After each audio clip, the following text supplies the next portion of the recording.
দুনিয়ার কোনো কিছু হাসিল হয়ে যাওয়া এটা সফলতা নয়। একজন মুমিন মুসলিমের মর্যাদা আল্লাহর কাছে এক পাল্লায় যদি একজন মুমিন মুসলিমকে রাখেন, আরেক পাল্লায় পুরো পৃথিবীকে রাখেন।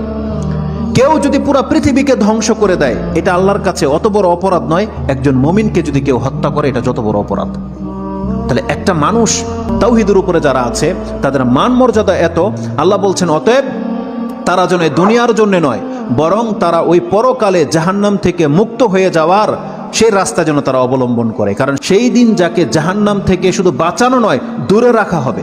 ওয়াউদখিলাল জান্নাহ, আর যাকে জান্নাতে প্রবেশ করিয়ে দেওয়া হবে, আল্লাহ বলছেন ফাকাদে ফাজ, এই হলো সফল কাম।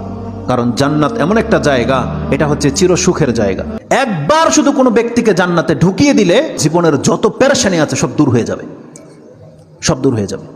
তাহলে পরকালের ব্যাপারটা হচ্ছে এমন। আল্লাহ বলতেছেন সেই দিন যাকে জান্নাতে ঢুকিয়ে দেওয়া হবে, আল্লাহ বলছেন এই ব্যক্তি হচ্ছে সফল কাম। তাহলে এই সফলতা আসবে কিসে?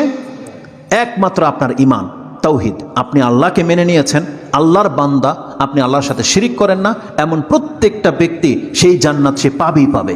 এটা আল্লাহ ওয়াদা করেছে।